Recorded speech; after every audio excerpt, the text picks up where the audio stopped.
Hola a todos. Nunca pensé que escribiría aquí. Siempre me pareció que este subreddit estaba lleno de gente con problemas triviales o dramas, excesivamente inflados. Pero aquí estoy, con la mano temblándole al teclear, a punto de ventilar una historia que es tan ridícula, tan frustrante, que me ha hecho cuestionar mi cordura, mi moral y mi lugar en el mundo.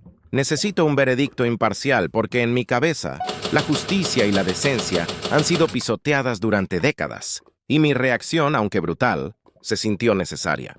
Soy Gabriel, tengo 34 años y soy el hijo del medio. Tengo una hermana, Andrea, de 36, y un hermano menor, Ricardo, de 30. Pero si me preguntan a mí o a cualquiera que haya pasado una hora con mi familia, la estructura es más bien la princesa Andrea y el resto. La historia no es nueva. Comienza, como todas las grandes tragedias, con un desequilibrio simple y constante: el favoritismo parental. La princesa y el contratista. Desde que tengo uso de razón, la vida se dividió en dos carriles. El carril de Andrea era de terciopelo rojo, suave y sin baches. El mío era un camino de grava, oscuro y lleno de obstáculos que yo mismo tenía que despejar. Andrea, 2 años mayor, era la primogénita, la niña de oro. Era rubia, yo moreno, alta, yo más bajo, y según mi madre, más sociable. Yo siempre fui más reservado. Para mi madre, Elena, y mi padre, Roberto, Andrea no podía equivocarse.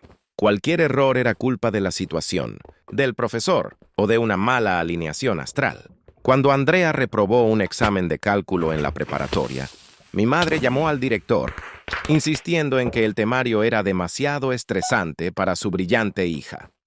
Le consiguió una tutoría privada, pagada con el dinero de las vacaciones familiares que se cancelaron ese año. Yo, en cambio, cuando reprobé un examen de historia por trabajar en el turno de noche en un supermercado para pagar mis libros de texto, mi padre simplemente se encogió de hombros y dijo: «Es lo que toca, Gabriel. La vida es dura y tienes que aprender a valértela solo». Y eso era todo. Yo no era una carga que mis padres temieran. Era una inversión fallida que había que amortizar. Cuando Andrea cumplió 16, sus padres, mis padres, le compraron un coche. No un coche usado y confiable. Un Toyota Corolla nuevo, rojo brillante. Mi regalo de 16 años fue una palmadita en la espalda y un aumento de mis horas en la pizzería donde trabajaba para pagar mis gastos de la escuela. Me dijeron que el coche de Andrea era una necesidad para que pudiera ir a sus prácticas de baile, que por cierto, eran a 10 minutos a pie de la casa, mientras que yo era fuerte y atlético, así que caminar me hace bien. El trato fue siempre el mismo. Andrea, ¿necesita $1000 para un viaje de estudios a Europa? Aquí tienes, cariño. ¡Que lo disfrutes! Gabriel, ¿necesitas $100 para un libro de ingeniería avanzado? Ve si puedes conseguir un turno extra, hijo. El dinero no crece en los árboles. Si quieres escuchar más historias, así puedes hacerlo en YouTube con Reddit Video SMX. Incluso Ricardo, mi hermano menor, que era mucho más fácil de manejar para mis padres, recibía un trato ligeramente mejor que yo. A él al menos le daban dinero para ir al cine con sus amigos. A mí me daban una lista de tareas pendientes. Acepté este rol. No como una víctima, sino como una hormiga trabajadora. Vi el camino de Andrea, el de la complacencia, y decidí que no era para mí. Si tenía que valerme por mí mismo, lo haría mejor que nadie. Decidí que mi éxito sería mi propia forma de validación, la única que importaría. El cuento de la universidad. El verdadero punto de inflexión fue la universidad. Andrea quería ir a una universidad privada de prestigio para estudiar literatura y arte. Le costaba a mis padres una fortuna, $30,000 al año.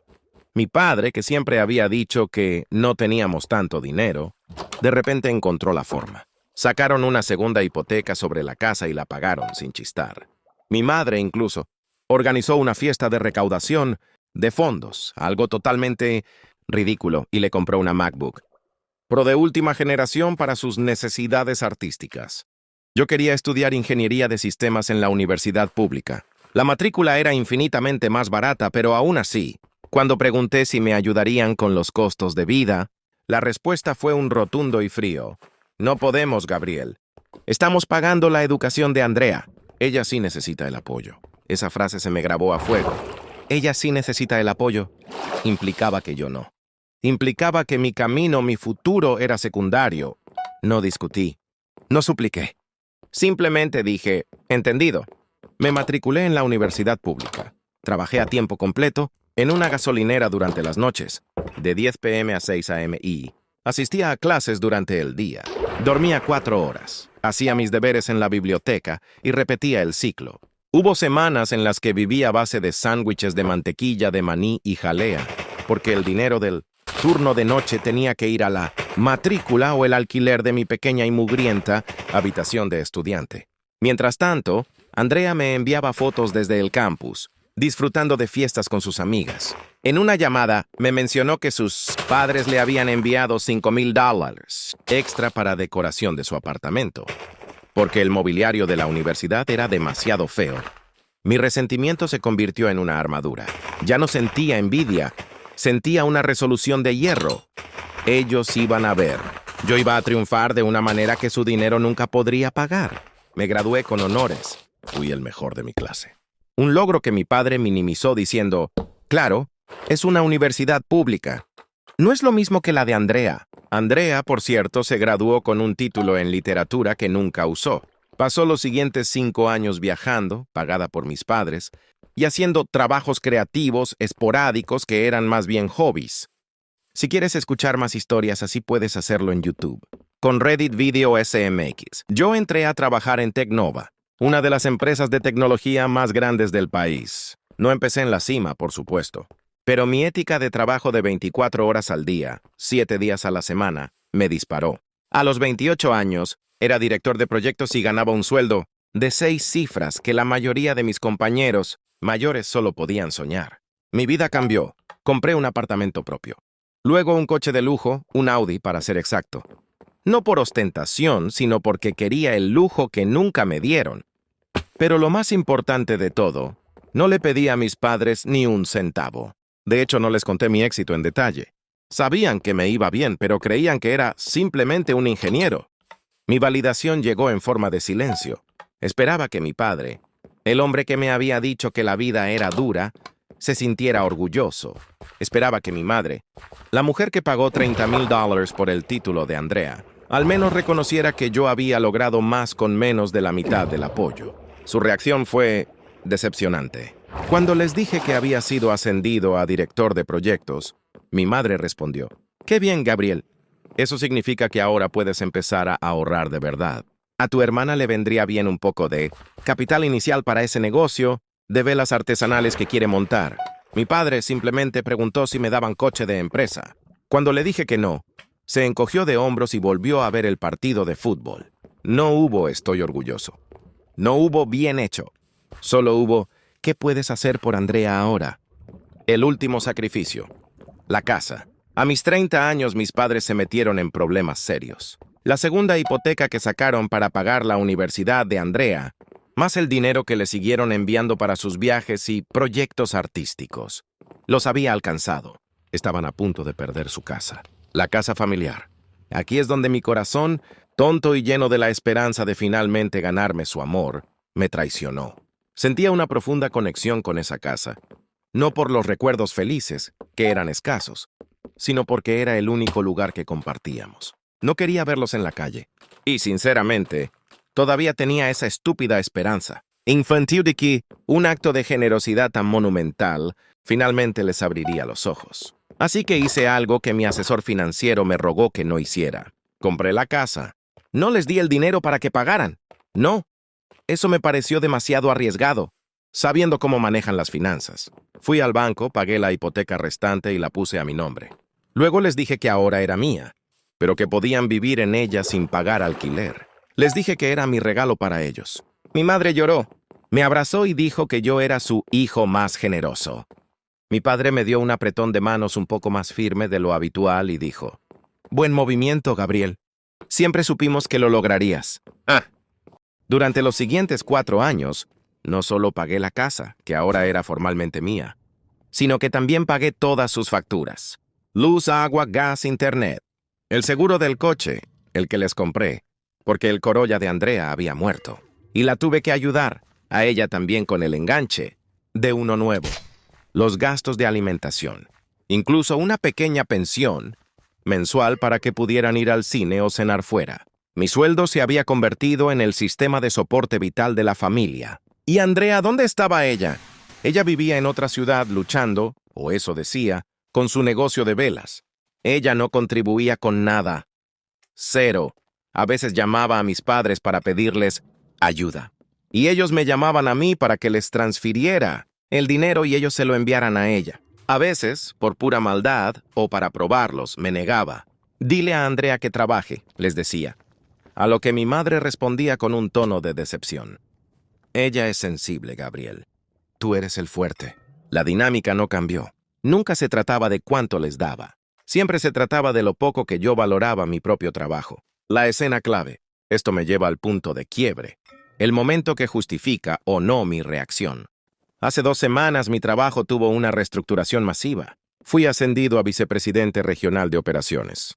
Es un título enorme, con un salario astronómico y unas responsabilidades abrumadoras. Es, sin lugar a dudas, la cima de mi carrera. Me sentí eufórico, no por el dinero, sino por el logro. Por fin, algo innegablemente grande. Llamé a mis padres emocionado. Les dije el título. El nuevo coche de empresa, esta vez sí me lo dieron, y la oportunidad. Mi padre al teléfono dijo, «Bepe, ¿eh? Suena bien, Gabriel. ¿Y eso es más que director?» Yo, «Sí, papá. Mucho más». Mi madre al fondo, «¿Y podrá trabajar desde casa?» La casa necesita algunas reparaciones en el patio trasero. Colgué decepcionado, pero acostumbrado. Mi gran logro era solo una nueva fuente potencial de ingresos o mano de obra gratuita. El sábado pasado estaba de visita en su casa. Estaba en la cocina terminando unas llamadas de trabajo, enfrascado en un informe financiero. Mi madre y mi padre estaban en la sala, pensando que yo estaba en el garaje. La puerta corrediza de la cocina estaba entreabierta, y el silencio de la tarde me permitió escuchar su conversación en un volumen alarmante. Todo empezó con un tono melancólico de mi madre. «Madre Elena, me pregunto cómo le va a Andrea.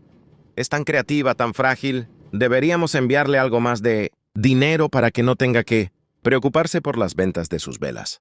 Padre Roberto suspira. «Sí, sí.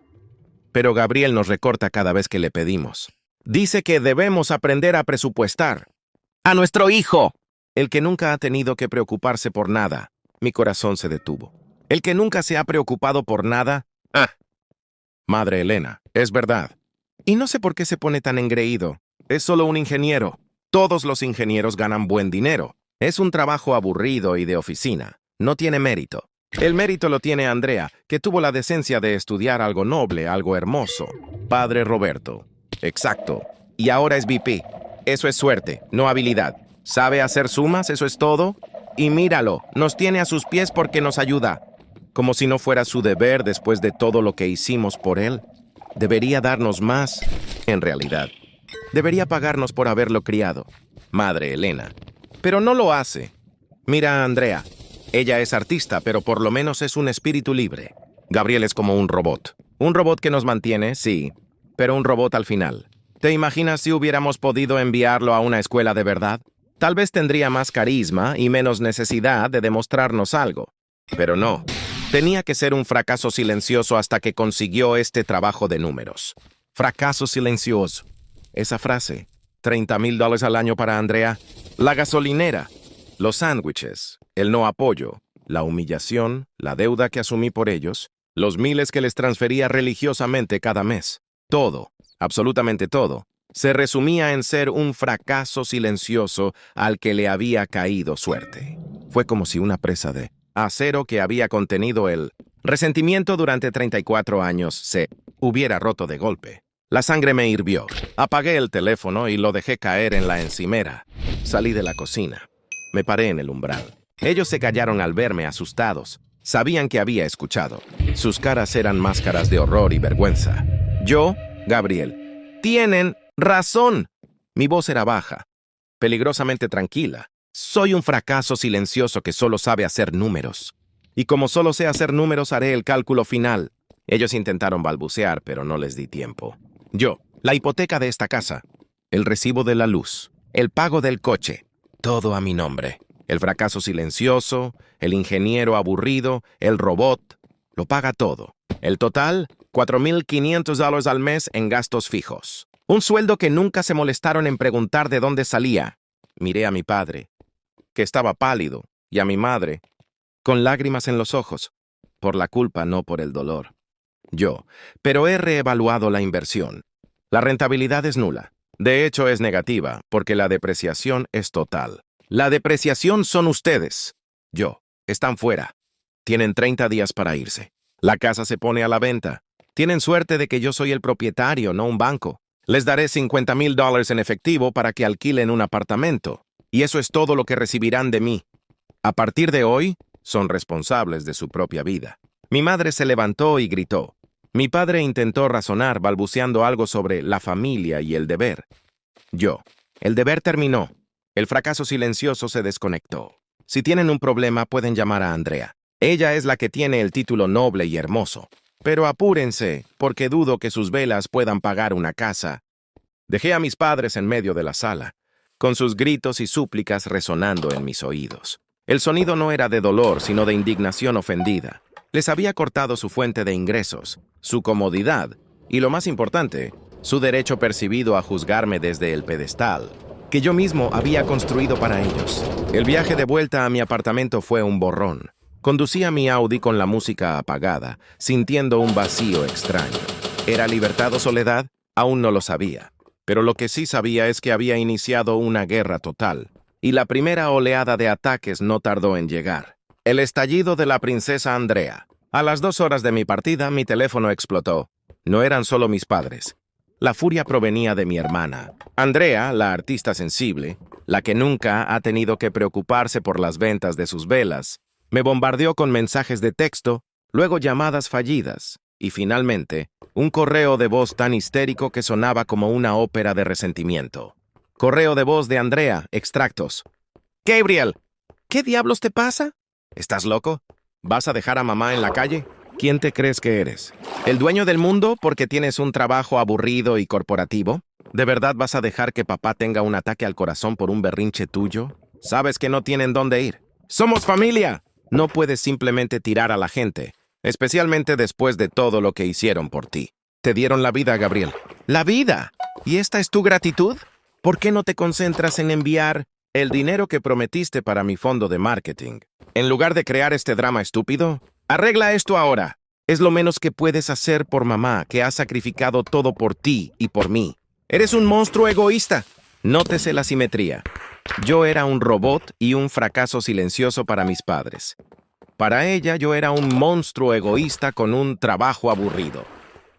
Nunca se trataba de mi Pursley. Respondí con un solo mensaje, frío y sin emoción. Estimada Andrea, mis padres tienen $50,000 en efectivo para cubrir su alquiler de emergencia, cortesía del monstruo egoísta. La casa está legalmente a mi nombre y la decisión es final. Si te preocupa tanto su bienestar, te sugiero que uses tu capital inicial para velas artesanales y les consigas un lugar. Es hora de que el espíritu libre se haga cargo. Silencio. El choque de la realidad financiera era un golpe más duro que cualquier insulto emocional. Ella, al igual que mis padres, asumía que mi dinero era un recurso ilimitado y, lo que es peor, obligatorio para su supervivencia. El hermano menor, Ricardo. Mi hermano menor, Ricardo, me contactó por separado. Él era la única nota discordante en este coro de desprecio. Ricardo nunca fue el favorito como Andrea, pero tampoco fue el paria como yo. Era el niño fácil que se adaptaba. Ricardo, texto. Gabe, ¿qué está pasando? Mamá está llorando sin parar. Papá está gritando al teléfono. ¿Es verdad que vendiste la casa? ¿Por qué? Creí que era un regalo. Su tono no era de rabia, sino de genuina perplejidad. Le debía una explicación, aunque fuera mínima. La casa sigue siendo de mi propiedad. No la he vendido aún, pero la venderé. Y sí, era un regalo. Un regalo que ellos aceptaron mientras me llamaban un fracaso silencioso al que le había caído suerte. Ricardo, tú no estabas ahí para verlo todo. Pero créeme, esto no es un berrinche. Es la desconexión total de un sistema que me ha explotado emocional y financieramente durante 3 décadas. Ricardo, pero ¿echar a mamá y papá? No importa lo que digan, son nuestros padres. No son mis padres, Ricardo.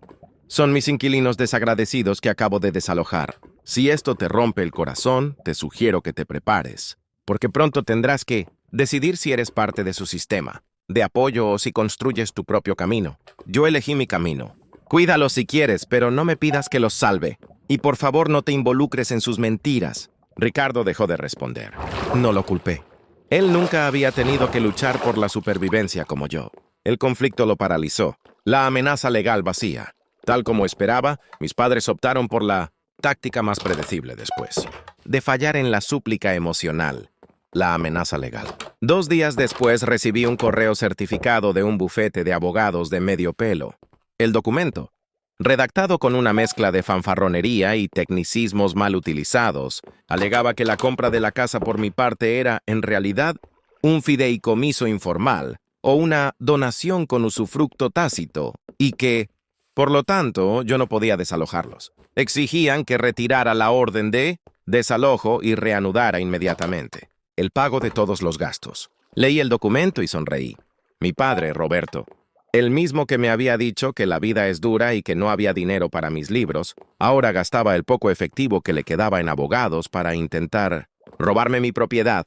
No recurrí al abogado de la familia, un tipo que mi padre conocía del club de golf.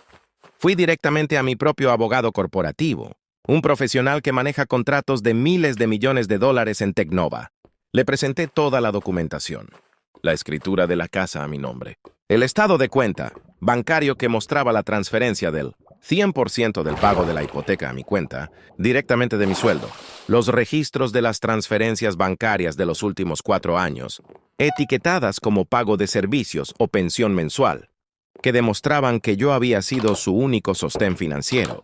Una grabación ambiental que legalmente en mi jurisdicción es admisible, bajo ciertas condiciones si se graba en tu propia propiedad o en un espacio compartido, aunque no la usé, me sirvió de respaldo de la conversación en la que me llamaban fracaso silencioso. Mi abogado, el señor Hayes, un hombre de negocios implacable, se rió. Señor Hayes, Gabriel, no tienen absolutamente nada. El documento es legalmente irrisorio. No hay fideicomiso, no hay contrato de usufructo. Es su casa. Son inquilinos de facto, sin contrato de arrendamiento. Les enviaremos una carta de cese y desista y una reafirmación legal del desalojo. Esto es acoso. Si vuelven a contactarlo legalmente, los demandamos por daños. Al recibir la respuesta de Hayes, la amenaza legal se evaporó. El bufete de abogados de mis padres se disculpó, diciendo que habían sido mal informados sobre la naturaleza de la propiedad. Era el primer signo real de que mi éxito silencioso, mi poder real, era una fuerza que no podían ignorar. Su castillo de privilegios se estaba desmoronando. El desalojo es un proceso. Los 30 días empezaron a correr. Mis padres, al ver que las tácticas legales no funcionaban, intentaron otra cosa: la emboscada pública y la súplica. Mi padre, Roberto, se presentó en la recepción de Tecnova, exigiendo hablar con el vicepresidente Gabriel sobre un asunto familiar urgente. Afortunadamente, mi asistente, una mujer de unos 50 años llamada Diana, con nervios de acero, me filtró la llamada. Ella me informó que un hombre mayor muy alterado, que decía ser su padre, insistía en que yo había robado su hogar. Yo, a Diana. Diana, mi padre es un visitante no deseado. Llame a seguridad y aclare que cualquier intento de acoso o interrupción en mi lugar de trabajo resultará en una orden de restricción contra él y cualquier miembro de mi familia. La llamada de mi padre a seguridad lo sacó a la fuerza del edificio. Fue humillante, sí, y vergonzoso para mí también, pero fue necesario. El trabajo era mi santuario, mi logro, y no iba a permitir que arrastrara mi vida privada a mi éxito. Mi madre, en cambio, intentó la aproximación más suave. Me envió un largo mensaje de voz, fingiendo debilidad. Madre Elena, mensaje de voz. Cariño Gabriel, por favor. ¿Tu padre está tan estresado? Y yo no puedo dormir.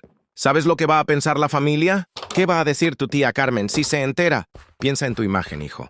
Eres BP, tienes una reputación. Esto no es como actúa un hombre de tu posición. ¿Por qué no vienes a cenar el domingo como antes? Te haré tu comida favorita, ese estofado de carne que tanto te gustaba. Podemos hablar de esto como una familia. Podemos hacer que esto desaparezca, Gabriel. Solo olvida lo que escuchaste. Estábamos estresados, es todo. No quisimos decir nada. Ella apelaba a la única cosa que sabía que me afectaba: la culpa y la opinión de la familia extensa. Me senté en mi escritorio mirando el mensaje de voz. El estofado de carne. Era verdad, me encantaba. Era la única cosa que me hacía sentir querido de niño, pero la culpa que intentaba inyectarme era veneno puro. Yo, mensaje de texto. Si querían actuar como una familia, debieron haberme tratado como un hijo, no como una fuente de ingresos desechable. El estofado no vale $4,500 al mes ni la humillación. La tía Carmen ya se enterará de que su hermano y su cuñada se quedaron sin casa por su propia y absoluta avaricia. No iré a cenar. La fecha límite del desalojo sigue en pie. No hubo más súplicas suaves. Ella entendió que la puerta emocional estaba cerrada. La gran mentira descubierta, pista para la próxima parte. A medida que se acercaba el día 30, un pequeño detalle me llamó la atención. Una de las facturas que yo solía pagar era la del servicio de agua. Recibí una notificación automática del banco diciendo que el pago se había denegado porque la cuenta de origen ya no existía. Me confundí. Yo había cancelado todas las transferencias a mis padres, pero el pago de esa factura siempre lo hacía mi banco, directamente a la compañía de servicios. Llamé a mi banco y me confirmaron que hace 2 meses mis padres habían llamado, fingiendo ser yo, el titular, y habían solicitado que el débito automático de la factura del agua se cambiara a una nueva cuenta bancaria que ellos proporcionaron. Me congelé. ¿Por qué cambiarían una factura trivial de 60 de cuenta si yo les estaba pagando todo? Fui a la casa, entré con mi llave y fui directamente al escritorio de mi padre, buscando la factura de agua. Lo que encontré fue mucho más revelador. Entre los papeles, encontré la libreta de ahorros que mis padres decían que no tenían. No era una libreta cualquiera, era una cuenta de ahorros que se había estado alimentando en secreto.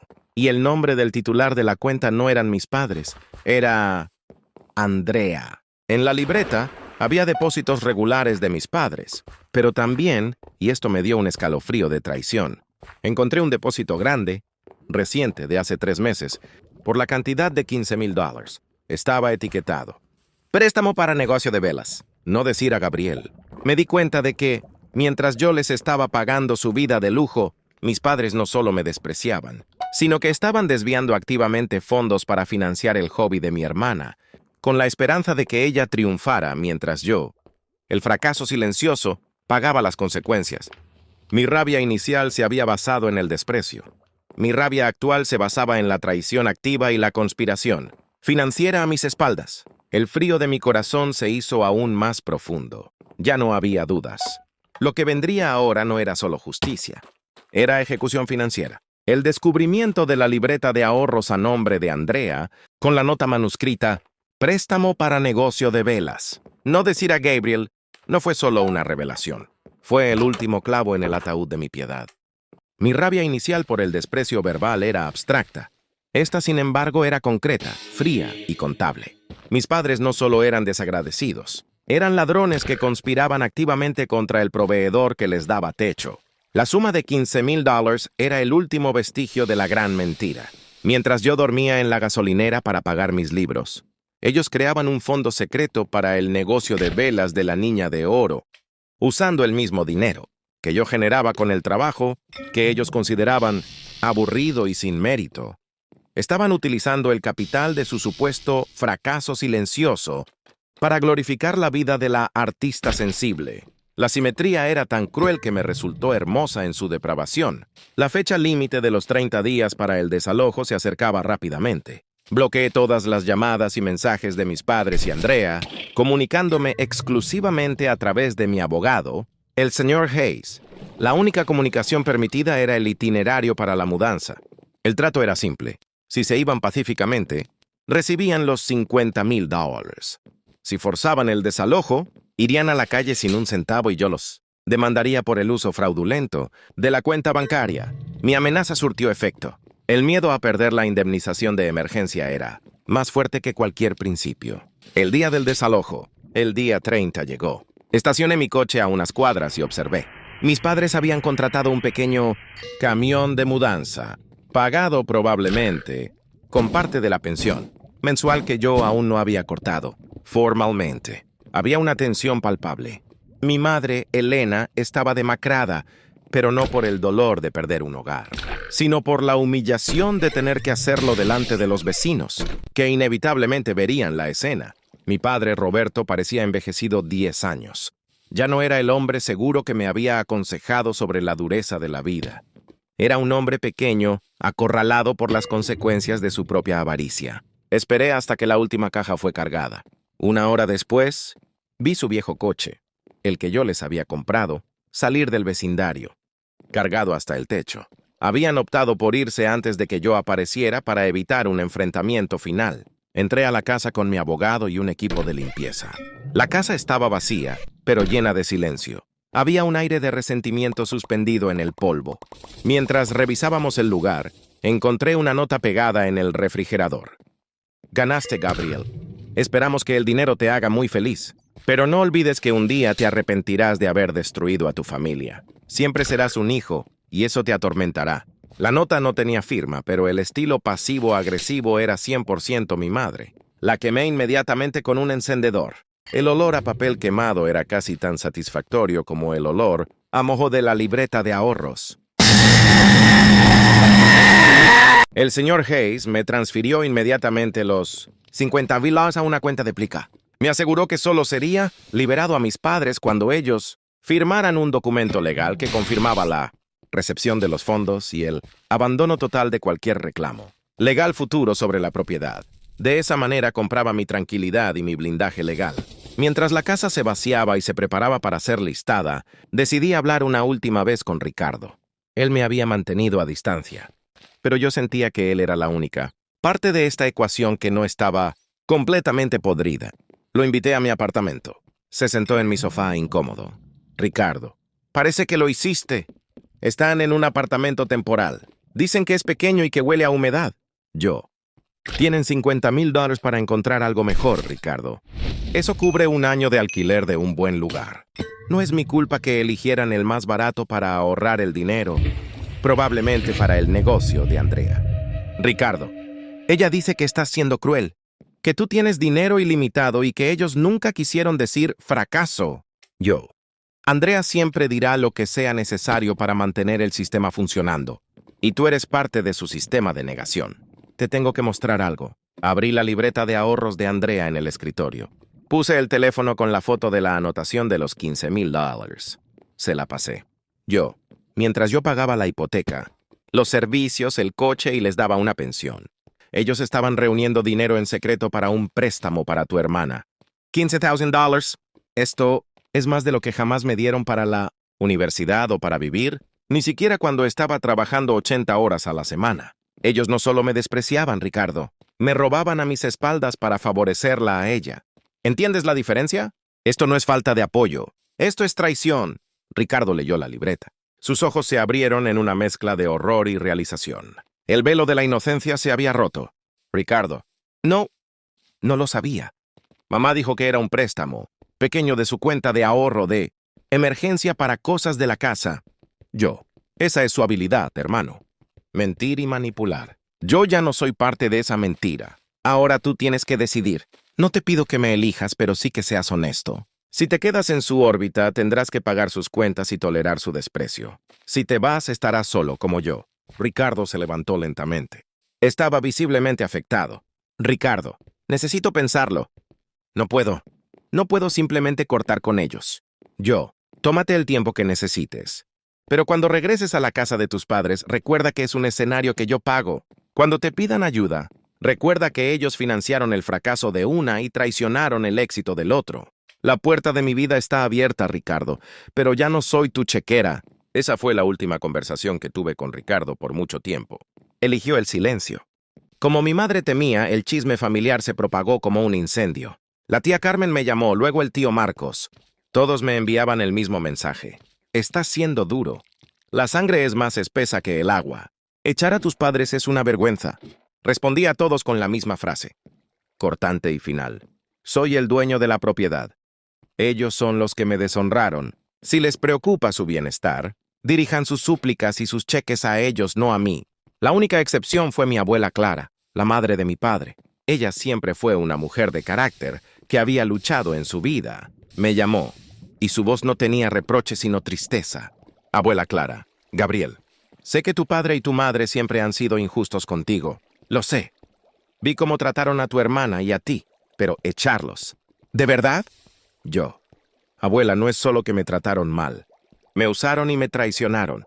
Mientras yo les compraba la casa, ellos ahorraban en secreto para mi hermana, llamándome un fracaso silencioso al que le había caído suerte. Su desprecio era total. No merecen el sacrificio. Hubo un largo silencio. Luego ella suspiró. Abuela Clara, tienes razón. Tienes más decencia y moralidad de la que ellos han demostrado en toda su vida. Yo no te juzgaré.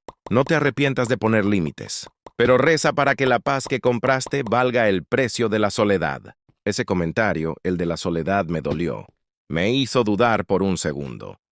¿Y si solo era un acto de despecho? ¿Y si esta paz era tan fría como la soledad que me vaticinaba mi abuela? Pero luego recordé el rostro de mi madre fingiendo debilidad en el mensaje, de voz y la libreta de Andrea, y la duda se disolvió. Mi vida entera había sido una lucha por probar mi valía a dos personas que se negaban a verla. Ahora, mi vida sería una lucha por mi propia felicidad. La soledad, en este caso, era un efecto secundario de la libertad. El cierre, la venta de la casa. Puse la casa a la venta una semana después del desalojo. Quería deshacerme de esa propiedad, de esa ancla de mis peores recuerdos. La casa se vendió rápidamente a una familia joven que apreciaba el barrio. El precio de venta fue sustancial.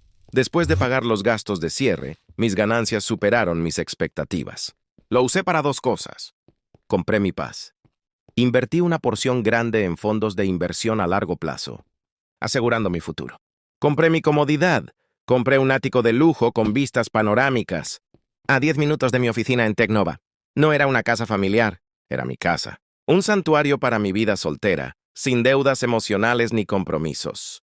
Me mudé, instalé mi vida y sentí, por primera vez, que la casa en la que vivía era mía en todos los sentidos, no solo legalmente. El golpe de realidad para mis padres y Andrea fue catastrófico. Mes y medio después de su mudanza, las noticias llegaron indirectamente a través de un compañero de trabajo, que era vecino de mi tía Carmen. Mis padres agotaron rápidamente los $50,000. No en el alquiler, sino tratando de ayudar a Andrea.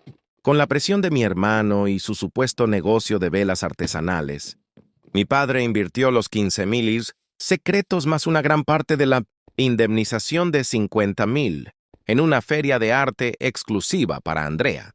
El resultado fue, predeciblemente, un fracaso.